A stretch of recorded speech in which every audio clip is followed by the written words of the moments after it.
Baik lagi dengan gua Gian, and welcome to What's on Film.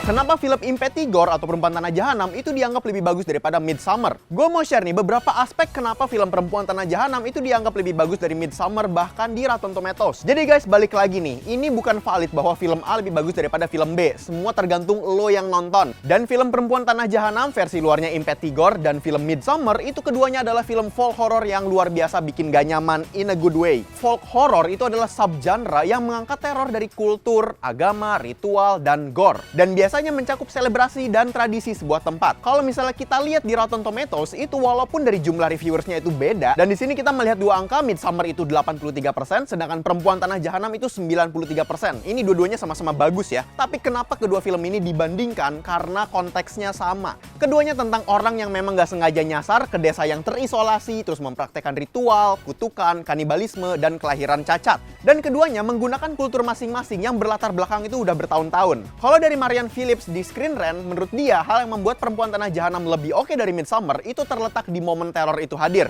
Dalam Midsommar, teror itu hadir dalam satu waktu atau di siang hari doang. Sedangkan di Perempuan Tanah Jahanam itu terjadi kapanpun, mau gelap malam ataupun terang benderang. Film Midsommar masih menggunakan elemen gore dan bloody untuk memicu level kegelisahannya audiens. Sedangkan di film Perempuan Tanah Jahanam, Joko Anwar sebisa mungkin menghadirkan atmosfer yang tidak nyaman seperti itu. Namun daripada menggunakan gore yang eksplisit, Joko lebih menggunakan sound, reaksi, atmosfer. Dan kalau misalnya ada pun, itu hanya muncul sekelibet doang dan gak bloody dan dibikin eksplisit. Nah, buat mereka, hal itu membuktikan bahwa subgenre folk horror itu bisa dibawa oleh film Indonesia dengan warnanya sendiri. Yang dimana tanpa harus menggunakan, sebagaimananya genre ini itu biasa digarap oleh Eropa atau Barat. Yang dimana mereka itu kalau menggarap folk horror pasti ada bagian selebrasi sektenya. Dalam film Perempuan Tanah Jahanam, sekte ini ada, tapi satu desa itu masih punya akal sehat. Hanya saja karena pengaruh sektenya udah mengakar seperti budaya. Berbeda dengan film Midsommar yang satu desa itu menjadi zombie ketika ritual selebrasinya tuh muncul. Mungkin yang bisa kita petik di sini, audiens luar itu udah capek dengan folk horror yang menggunakan kiblat sekte Eropa, yang dimana dalam sekejap satu desa tuh jadi kayak zombie, terus normal lagi, terus kayak zombie lagi, terus diulang, dan diulang.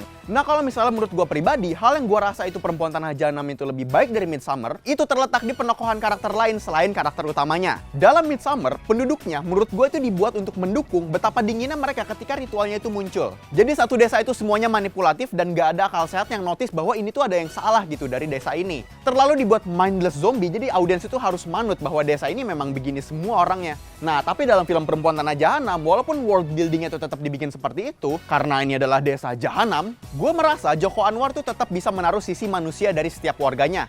Ada yang memang pure gila, ada yang tidak acuh yang penting gue jualan, ada yang baru sadar ternyata desa ini kacau, bahkan ada intervensi luar yang responsif bahwa tindakan ini tuh nggak normal, contohnya si polisi. Dengan hal itu, menurut gue desanya Perempuan Tanah Jahanam itu terkesan lebih ada ketimbang desanya Midsommar.